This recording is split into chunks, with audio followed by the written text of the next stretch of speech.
Graça e paz, irmãos. Gostaria de convidar a igreja para abrir a Bíblia no primeiro capítulo do livro do profeta Ageu. Ageu, capítulo 1. Ageu, capítulo 1, onde está escrito assim: no segundo ano do rei Dário, no sexto mês, no primeiro dia do mês, veio a palavra do Senhor por intermédio do profeta Ageu a Zorobabel, filho de Salatiel, governador de Judá, e a Josué, filho de Josadaque, o sumo sacerdote, dizendo: assim diz o Senhor dos exércitos, este povo diz, não veio ainda o tempo em que a casa do Senhor deve ser edificada. Veio, pois, a palavra do Senhor por intermédio do profeta Ageu, dizendo: acaso é tempo de habitares vós em casas apaineladas, enquanto esta casa permanece em ruínas? Amém. Tempo. Deus lê a atitude do povo, que o povo estava olhando para o tempo. A Bíblia fala sobre tempo. Em Eclesiastes 3, nós vemos a Bíblia dizer que há tempo para todo o propósito debaixo dos céus. O povo voltou da Babilônia, mas estavam cativos da Pérsia, porque a Pérsia, o Império Medo-Persa tomou o Império Babilônico, e Ciro resolveu ser bonzinho com todos os cativos, fazer uma política legal e resolveu dar uma ordem para que todos os cativos que tinham sido trazidos e feitos escravos pelo Império Babilônico podiam voltar para suas terras, e até disse que eles podiam reconstruir o templo do seu Deus. Isso foi uma forma dele ficar muito aceito pelos povos. Bem, a primeira turma que volta com Zorobabel, volta depois de uma experiência de 70 anos. E eles voltam depois de terem trabalhado para os babilônios e visto casas maravilhosas, uma qualidade de vida de luxo, e eles eram escravos. Então, quando eles voltam querendo construir as mesmas coisas para si. E Deus estava abençoando. Mas a casa de Deus estava em ruínas. Então, Deus manda o profeta Ageu, que é um dos profetas pós-exílicos, falar direto ao governador Zorobabel, que era o governador de Judá, e ao sumo sacerdote Josué. Eu gosto dessa palavra porque é direta para a liderança política e para a liderança espiritual. E perguntar para eles: ei, esse povo diz assim, não veio ainda o tempo em que a casa do Senhor deve ser edificada. E vocês, é tempo de vocês viverem em casas apaineladas, enquanto a minha casa permanece em ruínas? Olha, então existia uma responsabilidade da nação. E Deus, então, continua aqui falando sobre tempo. E quando nós vemos Deus falando sobre tempo, muitas vezes Deus está falando direto conosco hoje. Porque você sabe qual o tempo que você está vivendo, meu irmão? Você sabe por que é que Deus lhe chamou para você ser igreja no século 21? Por que Deus não lhe chamou no primeiro século? Por que hoje? Que tempo nós estamos vivendo? Quando nós olhamos o livro do profeta Jonas, conhecendo a história de Jonas, nós vemos como foi difícil para Jonas. Ele não queria pregar em Nínive. Ele não entendia porque é que Deus estava interessado em salvar ninivitas. Mas ele também tinha medo, porque naquela época, falso profeta morria apedrejado. Hoje todo mundo diz esque, não deu certo, fica por isso mesmo. Mas naquela época, pagava com a vida. Ele pensou, Deus é misericordioso, vai que eu prego em Nínive, e o povo se converte. E aí, quem fica de falso profeta sou eu. Passou por toda aquele estágio no ventre do peixe, voltou para casa, Deus fala com ele de novo. Ergue-te, vai à grande cidade de Nínive e proclama contra ela a mensagem que eu te digo. Jonas deve ter pensado no ventre do peixe e disse, agora eu vou. E ele foi, uma situação inusitada, aquele homem diferente em Nínive. Porque Nínive fica no norte do Iraque, hoje se chama Mossul. Aquele homem, o profeta Jonas, é de Nazaré, filho de Amitai. Nazaré hoje fica na Palestina. Então é um caminho muito longo. Esse homem chegou lá, seguramente vestido de maneira diferente, com sotaque diferente, de má vontade, e atravessou a cidade um dia repetindo o mesmo discurso, um discurso de 7 palavras. Ainda 40 dias e Nínive será subvertida. Você sabe o que a pessoa repetir isso o dia todo? Que discurso é esse? Ele não falou de pecado. Ele não falou da idolatria de Nínive. E nós sabemos que o pecado de Nínive estava subindo, agredindo os olhos de Deus. Mas a palavra que Deus deu foi apenas apontar o tempo. Porque se hoje são 40 dias, amanhã são 39 e depois 38. E o tempo vai se esgotando. Esse é o discurso mais escatológico do Antigo Testamento. Esse discurso teve o resultado maravilhoso. O rei desceu do trono, tirou suas vestes reais, assentou-se sob pano de saco, deu ordem que todos deviam se converter ao Deus de Jonas, jejum total para os homens e para os animais. Por quê? Porque ele apontou um tempo que caminhava para o final. Ele falou de tempo. Ele diz 40 dias. Era o tempo certo para que Nínive fosse destruída.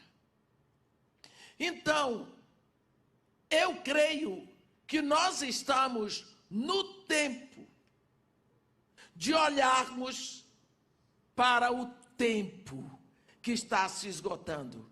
Ninguém define tempo. O baiano, na sua filosofia, diz assim: o tempo disse, é o tempo que tudo ao seu tempo tem tempo. Entendeu? Eu também acho que eles não entendem, mas eles dizem. Porque ninguém define o tempo. Que tempo nós estamos vivendo? Olha, o apóstolo Tiago, no primeiro século, lá no capítulo 5 da sua carta para a igreja, no versículo 7, Tiago, ele vai falar de tempo. Por quê? Porque ele diz assim: sede, pois, irmãos, pacientes até a vinda do Senhor. Eis que o lavrador aguarda com paciência o precioso fruto da terra até receber as primeiras e as últimas chuvas. Sede também pacientes e fortalecei os vossos corações, pois a vinda do Senhor está próxima.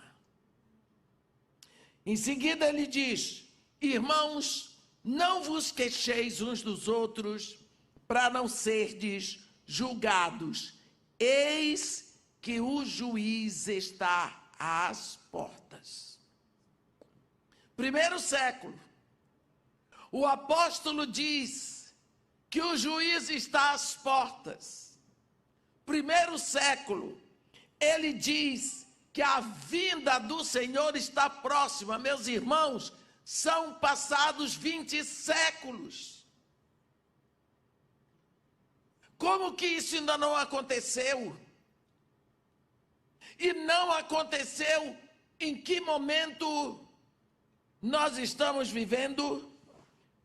Você faz um favor para mim? Você põe isso aqui ali perto. Obrigada. Que momento nós estamos vivendo na terra? Se no primeiro século o apóstolo diz que a vinda do Senhor estava próxima,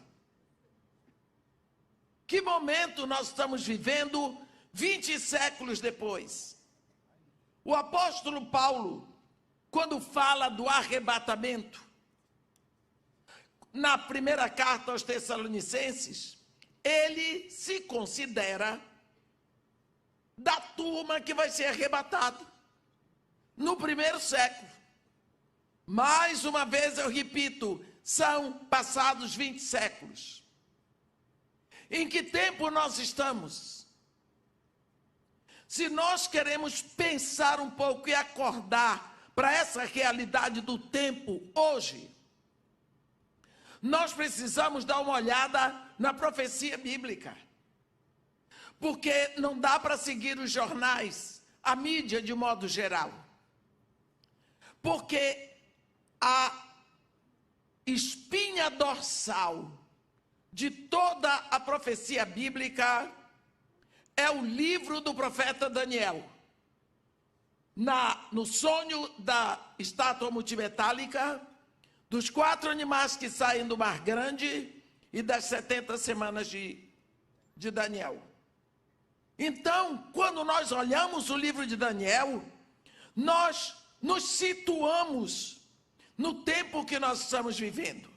Por isso, eu gostaria de convidar os irmãos, se você quiser acompanhar, você vai ao livro do profeta Daniel, no capítulo 2.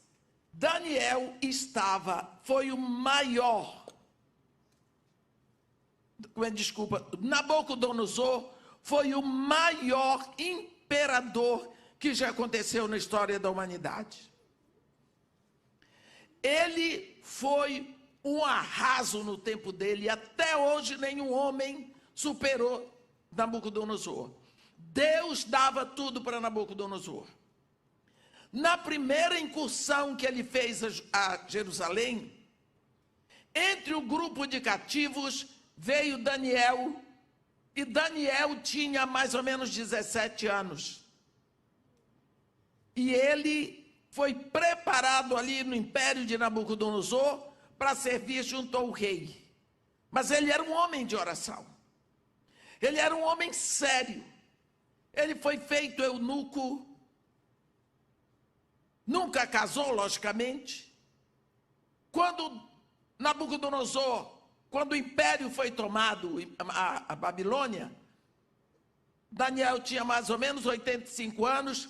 Ele é o único homem que foi ministro de governo em 2 impérios, porque ele foi aproveitado por Ciro. para ser ministro do Império Medo-Persa. Morreu por volta dos 90 anos. Nabucodonosor, depois que construiu a Babilônia, ele praticamente não tinha mais nada para fazer. Ele era o maior homem da época.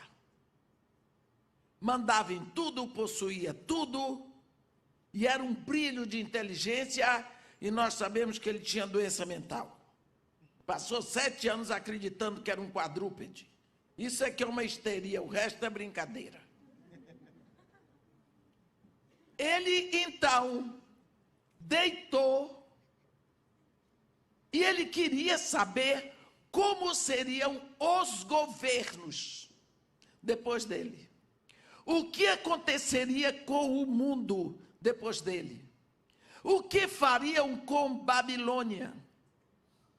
E ele deitou, ele dormiu e Deus deu um sonho a ele. Como ele era adorador de estátua, Deus deu a resposta através de uma estátua.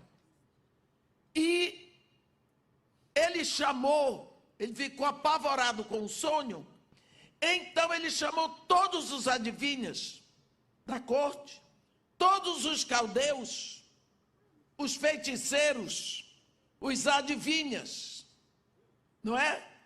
Então, ele queria que esses homens dissessem para ele qual foi o sonho. E depois dar a interpretação. Porque a interpretação eles poderiam inventar, mas o sonho não poderiam. Então, chegou o ponto que eles declararam que não haveria um mortal que pudesse fazer isso. Então, Nabucodonosor decretou a morte de todos eles. Só que Daniel, com seus amigos, estava dentro dessa turma, não é? Então, quando Daniel ficou sabendo, ele falou com o homem que ia executar, que queria falar com o rei, para que o rei desse tempo a ele, dele buscar, do Deus dele, a resposta. Falou com o rei disse que sim, ele foi orar. E Deus deu a ele a revelação do sonho e a interpretação, e ele então vai falar com o rei. E ele disse para o rei: a ti, ele diz para o rei, quando ele se apresenta, ele pede para ir, e ele diz, a mim, no versículo 30, para quem quiser acompanhar do capítulo 2 de Daniel, a mim me foi revelado este mistério, não porque haja em mim mais sabedoria do que em todos os viventes, mas para que a interpretação se fizesse saber ao rei, para que entendesses as cogitações da tua mente. Tu, ó rei, estavas vendo, e eis aí uma grande estátua. Esta que era imensa e de extraordinário esplendor, estava em pé diante de ti. E a sua aparência era terrível. A cabeça era de fino ouro, o peito e os braços de prata, o ventre e os quadris de bronze, as pernas de ferro, os pés em parte de ferro, em parte de barro. Quando estavas olhando, uma pedra foi cortada sem auxílio de mãos, feriu a estátua nos pés de ferro e de barro e os esmiuçou. Então, foi juntamente esmiuçado o ferro, o barro, o bronze, a prata e o ouro, os quais se fizeram como a palha das eiras no estio, e o vento os levou, e deles não se viram mais vestígios. Mas a pedra que feriu a estátua se tornou em grande montanha, que encheu toda a terra. Esta é a resposta que Deus dá de como serão os governos no mundo depois de Nabucodonosor. Quando Daniel vai dar a interpretação, ele diz, este é o sonho e também a sua interpretação. Tu, ó rei, no final do versículo 38, és a cabeça de ouro. Depois de ti se levantará outro reino inferior ao teu, e um terceiro reino de bronze, o qual terá domínio sobre a terra. O quarto reino será forte como ferro, pois o ferro a tudo quebra, e ele vai dar a interpretação. Vamos ver. Isso tudo é conhecido por nós na história, já passou. Babilônia é um reino que foi o primeiro, o mais forte, representado no ouro. E quem criou Babilônia, a cidade e todo um programa de esplendor em Babilônia foi Nabucodonosor. Quando ele morreu, ele tinha um filho que assumiu o poder no lugar dele, mas Nabucodonosor também tinha uma filha casada.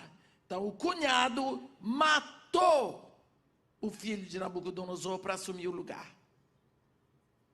Assumiu. Só que este genro de Nabucodonosor, ele teve também um filho, que se chamava Beltsazar, o famoso. E quando ele queria tomar posse o tempo todo de tudo aquilo que estava sob o poder do rei, ele viajava muito. Quem ficava no lugar era Beltsazar. E nós lembramos desse fato que aconteceu. Uma farra que ele deu. Uma festa que ele deu no palácio. E ele não havia mais o que fazer, ele mandou trazer as taças de ouro que o seu avô tinha trazido do templo do Deus de Israel. E ali serviu vinho nas taças de ouro para todos os seus amigos, para as concubinas, para todo mundo ali. Enquanto ele fazia a farra dele, ele viu na caiadura da parede um dedo escrevendo Mene, Mene, Tekel, Parsim. Ele ficou louco. O que é aquilo que não é? Ninguém via, só ele. E ele mandou chamar os encantadores, os feiticeiros, os caldeus, que ele queria saber o que era aquilo. Ninguém sabia. Escrita espiritual, né? Só quem tem o espírito. Então foi que veio a avó dele, a viúva de Nabucodonosor, e disse para ele: meu neto, aqui tem um homem que tem o espírito dos deuses. Era Daniel. Lembram do que foi que aconteceu? Daniel foi chamado, entrou ali, Daniel está viradíssimo. Daniel, o que ele falou para aquele rapaz, Beltsazar, se Beltsazar não tivesse com tanto medo, tinha mandado decapitar Daniel na hora. Só que na hora que Daniel estava dizendo para ele: tu foste contado, o teu reino foi dividido, tu foste achado em falta, o teu reino foi dividido e entregue aos medos e os persas. Quando Daniel estava dizendo isso para ele, já o capitão do exército de Ciro já tinha fechado os canais do rio Eufrates para que eles pudessem entrar e tomar a Babilônia. Foi assim que caiu o primeiro e grande império da humanidade, o império da Babilônia. A cabeça de ouro caiu pela bebedeira do chefe lá, do rei. Então, a cabeça de ouro caiu. Aí entra o império da prata, peito e braços de prata, império medo-persa. Já vem mais fraco. Primeiro a qualidade do metal decaiu, do ouro veio para a prata, mas ainda é metal. E é um império dividido, medas e persas, enquanto Babilônia era só Nabucodonosor. Esse império também vai cair. Nós vemos nos livros de história. E aí vai surgir um outro império, o império representado no bronze, o império greco-macedônico, de Alexandre o Grande, um rapaz de uma inteligência fora do comum, o maior estrategista de guerra que o mundo já conheceu. Aos 32 anos, tomou um porre, desculpa a expressão, mas é isso, teve um febrão, morreu. Olha a pinga na cabeça, o que é que faz? Primeiro império se acabou na bebedeira do rei. O terceiro na bebedeira do rei. E os nossos líderes hoje, políticos, se reúnem com o copo na mão. Sempre. Tudo bem. Podemos fazer nada. Alexandre morre. E o império dele vai ser dividido pelos seus 4 generais. O último deles que nós conhecemos mais aqui no Ocidente, por causa da história de Cleópatra. Foi Ptolomeu que ficou com a área toda do Egito. A gente vê isso muito na história de Cleópatra. Dos generais, de Alexandre é o mais conhecido para nós, pelo menos no Brasil. Então aí se derreteu todo o Império Greco-Macedônico e vem as pernas de ferro. Império Romano. Quem foi que venceu o Império Romano, hein? Como foi que caiu o Império Romano? Não caiu, se diluiu na bebedeira dos Césares. O Império Romano, forte, é um império que marca uma época na história nossa como filhos de Deus. Por quê? Entre todos os defeitos que tinha, eles tinham mania por abrir estradas. Eles abriam estradas, eles eram fissurados em comunicação. Quando nós vamos ao Reino Unido, você encontra ali no interior da Escócia, Inglaterra, Irlanda do Norte, aquelas estradazinhas que elas vão assim sinuosas e que os ingleses, os britânicos chamam Roman Roads, porque foram todas elas abertas pelo Império Romano. Eles eram loucos por abrir estradas. Eles não sabiam que eles estavam programados por Deus para isso. A Bíblia diz que aquilo que Deus tinha prometido para Eva, lá no Éden, Deus esperava um momento para cumprir. Quando é no capítulo 4 de Gálatas, no versículo 4, Paulo diz assim: vindo, porém, a plenitude do tempo, Deus enviou seu filho, nascido de mulher, nascido sob a lei. A plenitude do tempo de Deus é exatamente quando o mundo está sob o Império Romano. Então vem Jesus. Jesus vai deixar seu evangelho na terra e vai dizer para os seus discípulos: ide, fazei discípulos de todas as nações. Ei, os caminhos estão abertos, porque o Império Romano já abriu as estradas. Essa foi a plenitude do tempo. Hoje é tão mais fácil ir pregar em todas as nações. A gente vai de avião, meus irmãos. É muito mais rápido. Por quê? Porque Deus tem urgência com isso, então haja avião.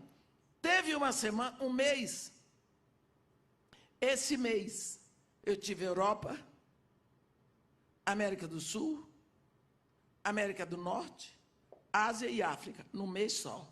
Porque eu vim da Europa para o Brasil, estou na América do Sul, estou na América do Norte, Dia 25 chego no Brasil, dia 28 eu vou para o Egito. E de lá vou para Israel. Olha quantos continentes dormindo. Deito no avião e durmo. Não é a primeira classe não, mas eu durmo. Qual é o problema?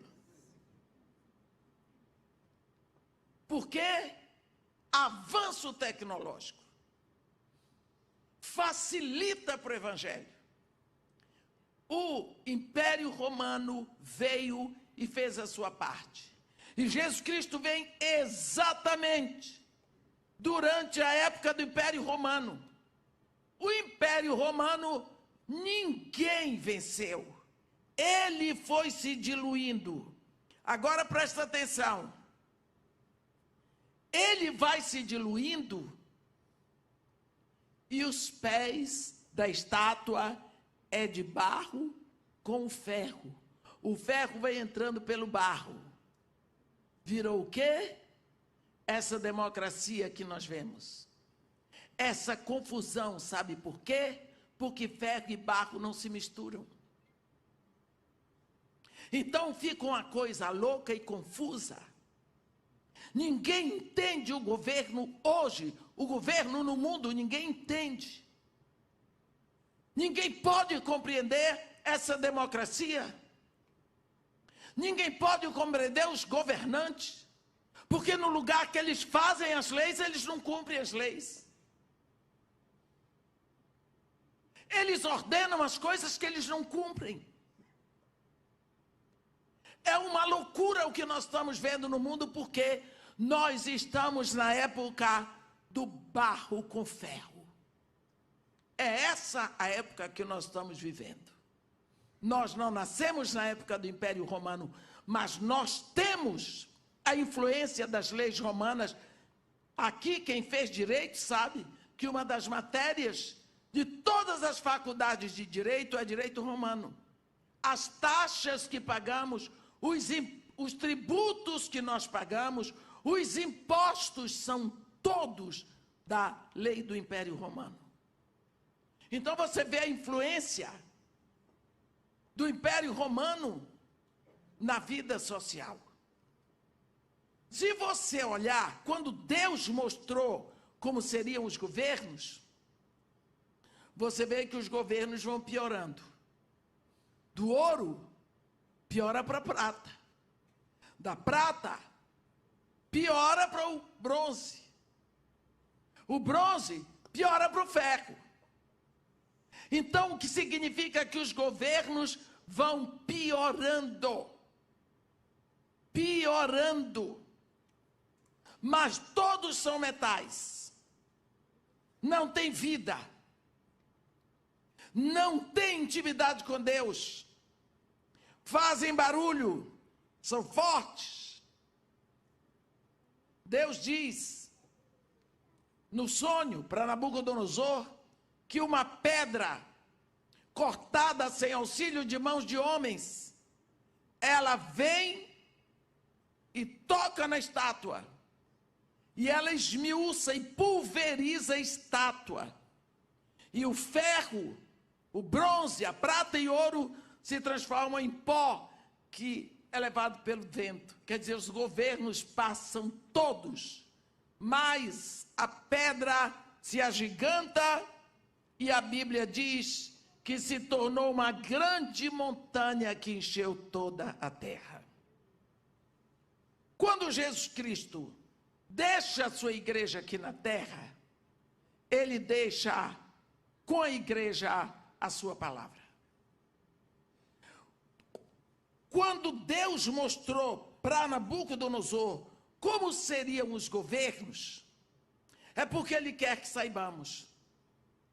No capítulo 6 do livro do profeta Daniel, você vai ver que Daniel está dizendo, capítulo 7, que ele estava nas visões da noite dele, quando ele viu sair do mar grande 4 animais. Na posição que Daniel estava ali na Pérsia, o mar grande é o mar Mediterrâneo. Saía primeiro um leão com asas. Segundo animal era um urso. O terceiro animal era um leopardo. O quarto, um animal indescritível. Esse animal tinha dentes de ferro e tinha 10 chifres. Surgia um chifre menor que devorava os 3, e esse chifre menor tinha um olho e uma boca que falava com insolência. Isso representa já o governo do anticristo, porque embora na estátua Deus diga como vão ser os governos, a decadência do governo na mão dos homens, nos 4 animais, ele diz o caráter de seus governantes. Todos são predadores, sanguinários, invasivos, cruéis. Agora, vamos ao que nos interessa nesse momento. Nós estamos vivendo nesse momento da estátua, do governo do ferro misturado com barro, onde nada se sustenta, você não sabe de nada. Aquilo que eles dizem hoje, eles podem não dizer amanhã, eles não sustentam o que dizem. De uma hora para outra, nós não temos estadistas, nem aqui, viu? Não temos homens para olharmos e admirarmos. Foi a época que nós tínhamos uma liderança na música. Para onde foram, hein? Os grandes compositores. Não temos mais. Os grandes literatos. Nunca mais um Dante Alighieri, nunca mais um Rui Barbosa. Não é? Nunca mais um Olavo Bilac. Nunca mais um Chopin. Ou pelo menos um Eduardo Gomes. Nunca mais tivemos. E na política, não nasceu mais um Churchill. Não nasceu mais um George Washington. Não nasceu mais. Esses homens fazem parte de uma safra passada.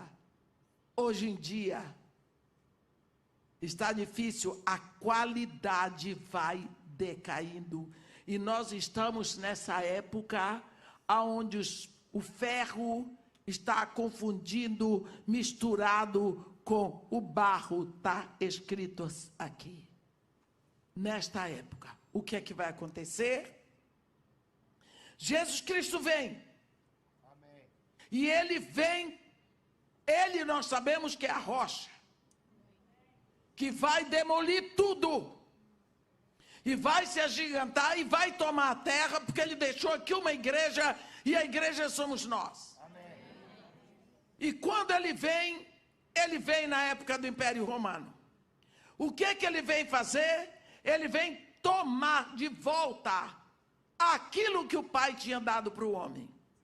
Porque quando Deus, o Pai, criou todo o universo, ele separou no meio do universo um planetazinho pequeno, a Terra. Existem trilhares e trilhares de planeta, mas a Terra ele separou para o homem. Por isso, ele fez o homem do barro da Terra. Será que tem vida em outros planetas? Não sei, mas o homem só tem aqui. Porque o homem foi feito do barro desse planeta. Por quê? A Bíblia diz no Salmo 115, versículo 16. Os céus são os céus do Senhor, mas a terra deu-a ele aos filhos dos homens. Por isso a terra é do homem. Deus dá a terra para o homem. O diabo não roubou a terra, não alugou a terra, não comprou a terra, não arrendou. Simplesmente ele enrolou a mulher. E aí? Para onde vai a autoridade da terra? O homem agora perdeu sua conexão com Deus, morreu espiritualmente. Volta para a mão de Deus. E Deus vai criar na terra um homem que vai assumir essa posição. Você lembra de um momento lá em Apocalipse, no capítulo 5? Apocalipse, no capítulo 5, nós vemos que João é levado da terra no capítulo 4, se encontra na sala do trono.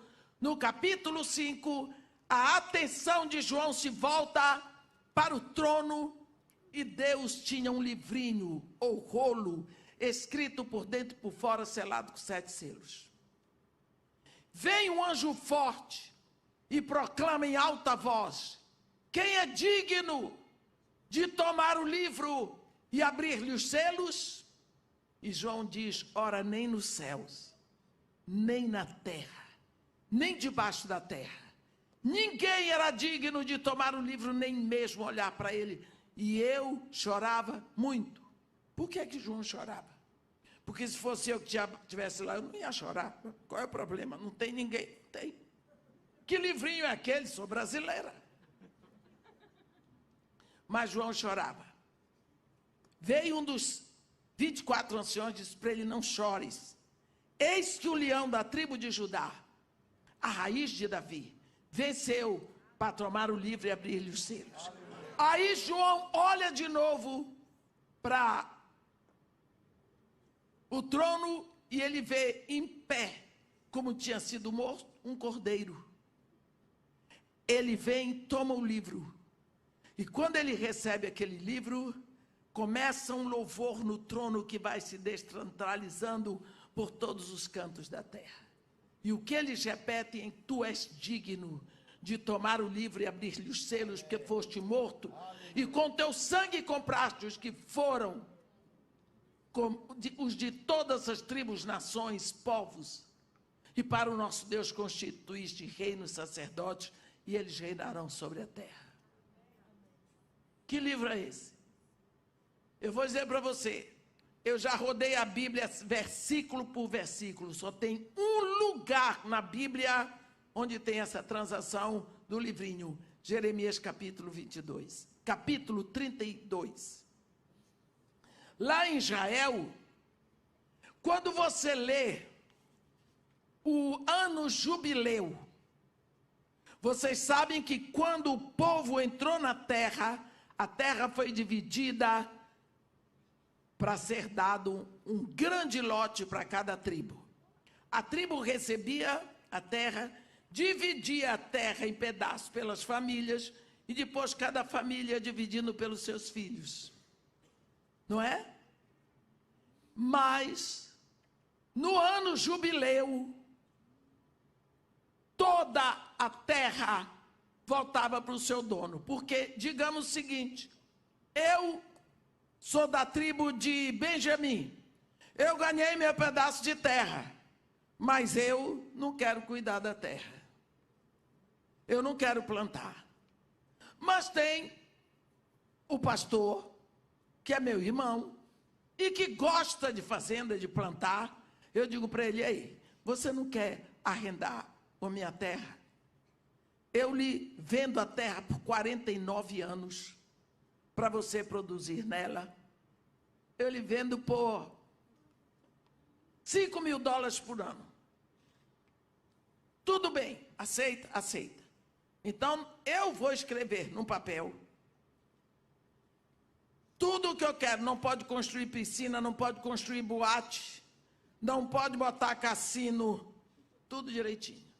E do outro lado, eu assino, o pastor assina, e todos os testemunhas.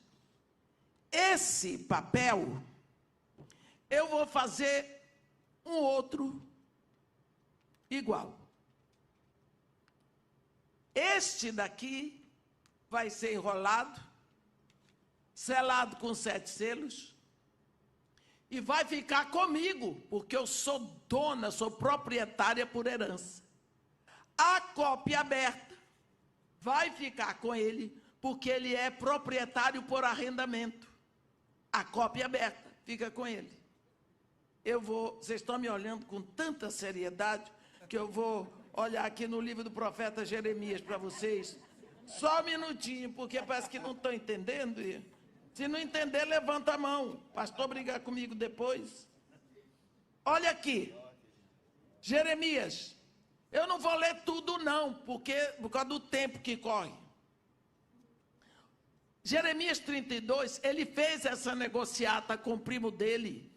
E aí no versículo, já no final, no versículo 10 diz assim: assinei a escritura, fechei-a com selo, chamei testemunhas e pesei o dinheiro numa balança. Tomei a escritura de compra, tanto a selada, segundo manda a lei os estatutos, como a cópia aberta. A selada fica com o dono, tá? A cópia aberta fica com aquele que está arrendando. Então, a cópia fechada e selada está na mão de Deus, lá no capítulo 5 de Apocalipse. Quem é que tem o direito de tomar? Só o proprietário. Deus criou um homem, trouxe a terra, ele pagou o preço do pecado de Adão. Deus mandou o filho para tomar esse direito do homem que Adão jogou fora. Ele teve que pagar com seu sangue. Agora ele tem direito. Ele toma a cópia. A terra é do homem novamente. É só isso. Então, ele vem aqui, ele faz isso no século I. Ele paga o preço lá em cima. Ele começa um tempo novo na terra, porque antes dele, ninguém fez isso. No Antigo Testamento não deu. Por que é tão importante? Porque ele veio na época certinha. Deixa eu dizer para vocês. Quando você compra uma propriedade, que Deus lhe defende você comprar pela Caixa Econômica lá no Brasil, você decide comprar um apartamento, você vai pagar em 10 anos. Você passa 10 anos, todos os meses, aquele apartamento come com você na mesa. No 10º ano, no mês de pagar a última promissória, você acorda de manhã, você levanta a mão para o céu, você agradece a Deus que, enfim, sua família vai ter um teto. Se você morrer, sua esposa tem uma casa para ficar com seus filhos. Se você não morrer, você tem um lugar quando você ficar velho. É isso. Então, no último dia, você vai com o coração cheio de júbilo, paga, e agora o apartamento é seu? Não, o apartamento está pago, mas ele não é seu. Mas pagou, e daí? Eles vão, você espera eles darem um papel de quitação. Quando você pegar o papel de quitação, aí o apartamento ainda não é seu. Você pagou, mas não é seu. Aí você tem que ir para o cartório de registro de imóveis. Você vai registrar. Quando marcarem para você ir buscar, você olha, tem a assinatura do tabelião do cartório de imóveis, o carimbo e o selo. Está selado pelo cartório de imóveis? Tá. O carimbo do cartório de imóveis? Tá. A assinatura do tabelião? Tá. Você diz, ei, o apartamento é meu, posso provar. Não é? Não é assim? É. Você acha que eu ia inventar uma história dessa?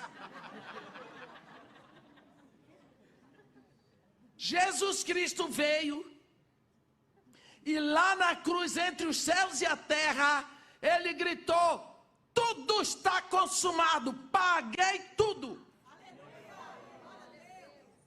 Como foi que ele pagou? Vocês lembram que quando Jesus comeu a Páscoa, ele tomou o vinho das 4 taças, que o jantar da Páscoa se dá a liturgia através de 4 taças, Kiddush, Hagadash, ação de graças e o grande Halel. Ele comeu os pães asmos, ele comeu o cordeiro assado, ele comeu as ervas amargas, ele tomou o vinho, saiu de lá cantando, e ele foi para um jardinzinho menor, o jardim do Getsemane. Lá ele teve uma agonia muito grande. 3 vezes ele repetiu a mesma oração.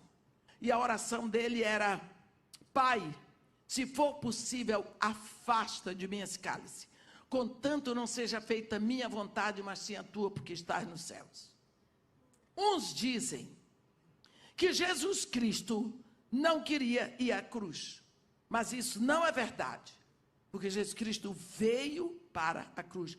Esse era o objetivo, essa era a proposta, essa era a missão dele, o seu escopo.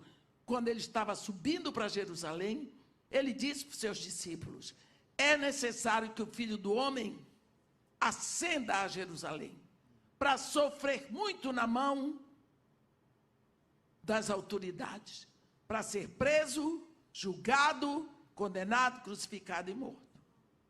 Quando Pedro tentou dissuadi-lo da cruz, ele disse: arreda Satanás. Então, não era esse o cálice. Outros dizem que era o cálice da humilhação moral, porque todo crucificado e apedrejado, eles iam sem roupa. Pense que situação.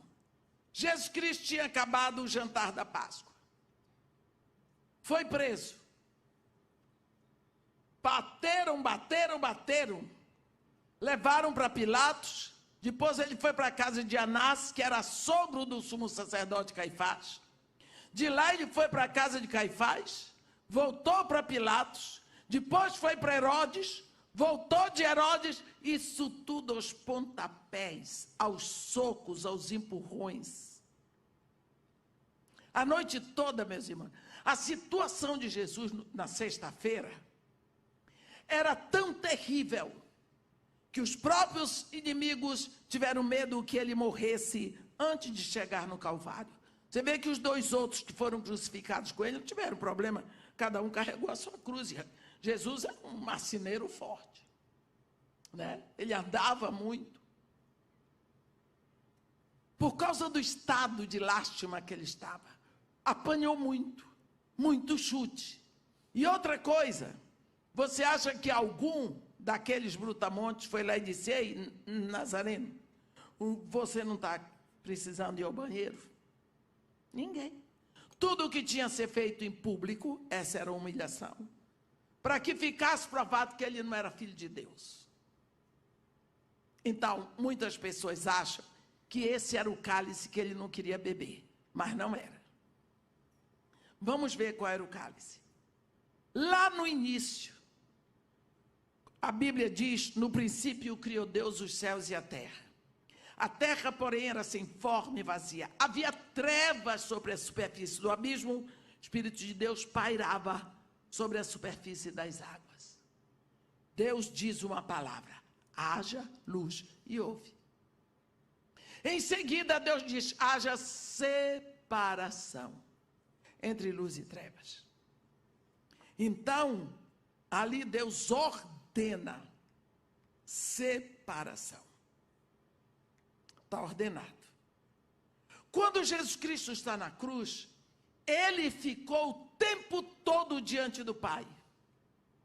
A primeira palavra que ele disse lá na cruz, que ele falou 7 vezes quando estava na cruz, são chamados 7 gritos da cruz. A primeira palavra que ele disse foi: Pai, perdoa-lhes, eles não sabem o que fazem. A última foi: Pai, nas tuas mãos eu entrego o meu espírito. Ele esteve o tempo todo diante do Pai. Mas a Bíblia diz em 1 de João 1, no versículo 5, Deus é luz, e nele não há treva alguma, mas pecado é treva. Não é? Jesus está na cruz. Ele está sufocando para morrer, porque a morte de cruz é morte de maldição, porque é morte de asfixia. Chega a hora dele beber o cálice. Qual é o cálice? O cálice da separação. O cálice do pecado. É agora que Jesus voluntariamente vai se transformar numa pústula de pecado. Ali ele se torna um assassino, um ladrão, mentiroso, vulgar. O que você pensar de pecado veio sobre ele todo o pecado da humanidade. Tudo o que separou o homem de Deus vem sobre ele. O pecado de Adão vem sobre ele.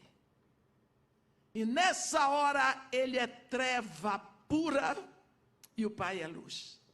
E o Pai tinha ordenado separação entre luz e trevas. Olha a separação agora. É nessa hora que ele está separado do Pai que ele grita.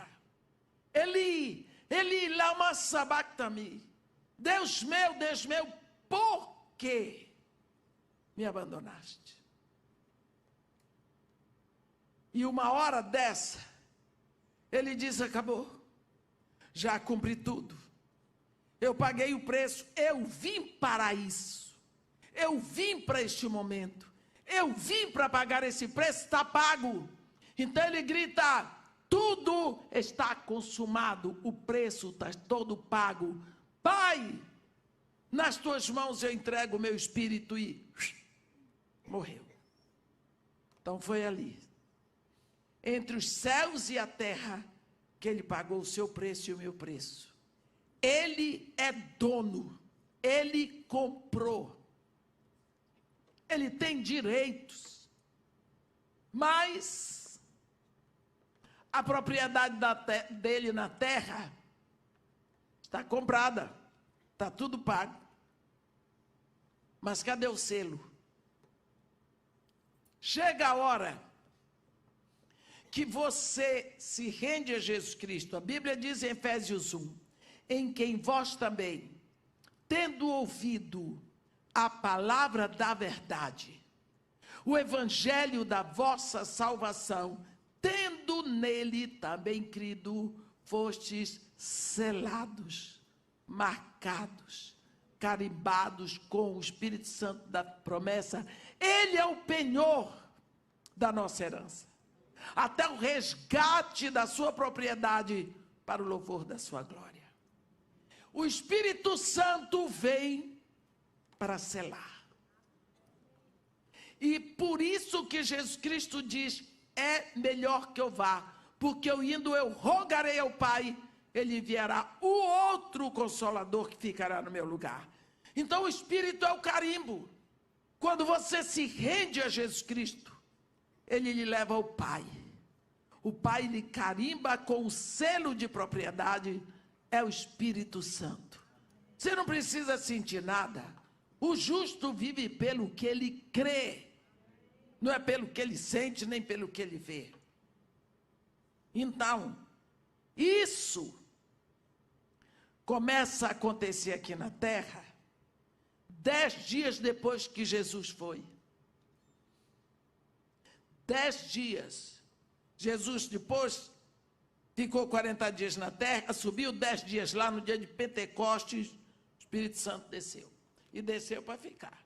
E desceu fazendo barulho de vento impetuoso, foram distribuídas línguas como de fogo entre os discípulos, e aí começa a nova etapa na terra. Agora tem igreja. Agora tem um povo de propriedade de Deus. Agora o selo, o Espírito de Deus está na terra. Já veio. Eu fico tão triste quando eu vou em algumas igrejas e a pessoa ora assim, ó Senhor Deus, envia o teu Espírito. Eu fico pensando que Deus vai dizer, ei, já está aí há quase 2000 anos, você não sabia não? Já desceu, ó. Já desceu. O Espírito Santo está em nós. Nós não acreditamos porque eu sou pecador e tudo daí. Se fosse isso, Jesus não viria. Porque só tinha pecador mesmo. E só tem pecador. E ele vem, isso é graça. Isso é graça de Deus. Então começa aqui na terra uma nova etapa. Agora tem igreja. Agora tem evangelho. Porque tem o Espírito Santo. Este é um momento novo na terra. É uma época diferente. Surge um povo que está em Cristo. Isso é muito importante. Porque o arrebatamento é só para quem está em Cristo. Aqueles que morreram em Cristo ressuscitarão para ser arrebatados. E aqueles que estiveram aqui vivos em Cristo têm o corpo transformado, encontram com eles. Mas é só para quem está em Cristo. Desde o dia de Pentecostes até o dia do arrebatamento, o arrebatamento é só para a igreja. Atenção, irmãos, qual é o tempo que você está vivendo na terra? Hein? O governo já piorou, está nos pés de barro, com ferro, nessa confusão. Você é chamado 20 séculos depois que Tiago dizia que o juiz estava às portas, que a vinda do Senhor é próxima. 20 séculos.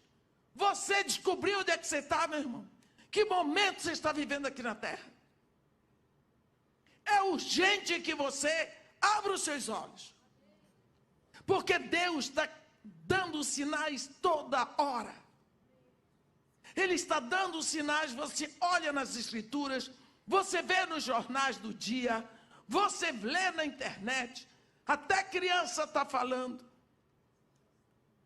Que momento e por que Deus lhe chamou para ser a igreja deste momento na terra? Qual é o tempo? Este povo diz, não veio ainda o tempo em que a casa do Senhor deve ser edificada, a casa do Senhor em você. Como é que está? Será que está em ruínas? Enquanto você corre pelas suas coisas. Qual é o tempo, meu irmão, que nós temos deixado para construir essa intimidade com Deus? Para construirmos esse tempo de conhecimento com o nosso Pai. Hoje, no século 21, a qualquer momento, nós podemos ser arrebatados. E depois que a igreja for arrebatada, acabou. Porque fica tudo escuro. Vai embora a luz do mundo. E a igreja que ficar, ela não tem óleo. São as 5 virgens que ficam. Virgens, noivas, sem óleo. Nós estamos vivendo a época caracterizada pela síndrome de Laodiceia. A época da igreja indiferente, rica, abastada, não precisa de nada, e Jesus diz, nem sabes que tu és miserável, infeliz, pobre, cego e nu. É a igreja indiferente, balofa. O noivo está batendo a porta. Eis que estou à porta e bato. Se alguém ouvir a minha voz e me convidar, porque pode ser que ouça e não convide. Essa é a época de uma noiva tão indiferente. Barriga cheia, rica. Meus irmãos, precisamos abrir os nossos olhos. Porque a vinda do Senhor está próxima. O juiz está às portas. Isso é o que nos diz o apóstolo Tiago. Então precisamos buscar, nos dedicar. Pare para pensar. E pergunte a Deus por que Ele lhe escolheu para você ser igreja hoje, que Ele podia ter trazido você no século I ou no século II, século XVI. Por que que Ele trouxe agora? O que será que Deus está querendo de você hoje, para você nascer no meio dessa confusão internacional? E assim mesmo ser filho de Deus, amém. Aqui na terra, amém? Que Deus nos abençoe e nos guarde, que faça resplandecer seu rosto sobre nós, que tenha misericórdia de todos nós. Senhor Deus nosso Pai, desde toda a eternidade o Senhor é Deus. O Senhor criou os céus e a terra e todos os universos visíveis e invisíveis. O Senhor é tão excelso. O Senhor está entronizado nas maiores alturas entre querubins. Tronos, poderes e soberania estão debaixo dos seus pés. Mas tão excelso, o Senhor está aqui neste lugar. O Senhor nos congregou neste lugar e nós somos os seus filhos. Nós lhe pedimos, ó Pai, em nome de Jesus Cristo, que o Senhor esteja abrindo os olhos do nosso coração. Que nós possamos acordar e ver qual é o seu chamado. Qual é a nossa necessidade. E que o Senhor aqueça os nossos corações com a inspiração do seu Espírito Santo. Para que nós possamos buscá-lo. E buscá-lo mais e mais de todo o nosso coração. Que nós possamos nos envolver neste reino que o Senhor deixou. Que nós possamos nos mover neste reino inabalável que já deixou aqui para nós. E que este reino cresça como esta rocha do sonho de Nabucodonosor. E que esta rocha, este reino, a sua igreja aqui na terra, possa encher toda a terra. Isso é o que nós lhe pedimos e lhe agradecemos em nome de Jesus. Amém.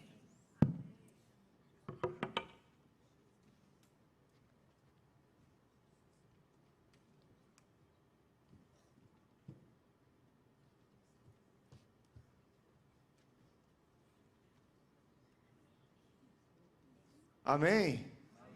O que os crentes antigos diziam depois de uma mensagem dessa? Uma palavra que os meus pais na fé diziam depois que a gente ouviu uma mensagem sobre essa. Qual é a palavra bíblica? Isso! Quem falou? Depois de uma mensagem dessa a gente diz Maranata. Ora vem, Senhor Jesus. Depois disso, dentro de nós, eu não sei se você está com a mesma sensação. Jesus está voltando. Amém. E a rocha vem. Amém. E que bom que nós estamos no reino do pé, que é barro e ferro. Porque a rocha está vindo. Amém. E ela vem para colocar tudo em ordem. Quantos aguardam a volta do Senhor Jesus? Vamos dizer Maranata? 1, 2, 3. Maranata. Ora vem, Senhor. Não, tem que falar. Gente, você ouviu uma mensagem sobre a volta de Jesus, você tem que falar isso com fé. Maranata, ora vem, Senhor Jesus. De novo. Maranata, ora vem, Senhor Jesus. Obrigado, irmã Edmeia. Nós aguardamos a volta do Senhor. Essa é a nossa expectativa. Vamos ficar de pé, queridos. Vai para casa com isso. Quem sabe o Senhor não te visita essa noite. Quem sabe as nossas camas não acordam vazias. Esse é o nosso sonho. Lembre-se da década de 70 e década de 80 que eu vivi criança. Falava-se muito sobre a volta de Jesus e nós paramos de falar na volta de Jesus. Eis que ele vem como ladrão da noite e nós aguardamos e todo olho o verá. Vai para casa com esse avivamento no coração e amanhã você volta para ouvir a palavra do Senhor. Estenda sua mão para frente e nós nos despedimos com a bênção dos apóstolos, como deve ser, e assim nós fazemos. E agora, meus queridos, que a graça maravilhosa do Senhor Jesus e que o amor infinito de Deus, o nosso Paizinho, poder, comunhão, consolação, dons, presença do Espírito Santo sejam sobre todos vocês e sobre todo o povo de Deus espalhado sobre a face da terra, desde agora e para sempre, e até a volta do Senhor Jesus, quando nós cantamos.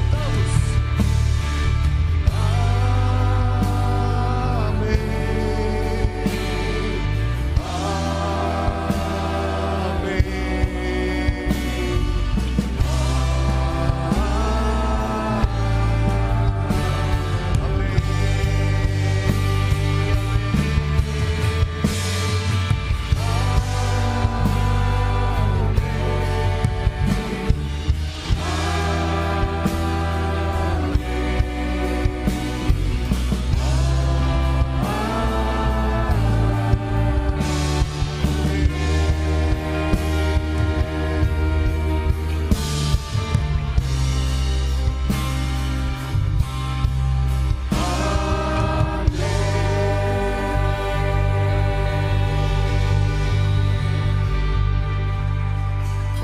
Senhor Jesus. Não saia sem dar os 22 abraços.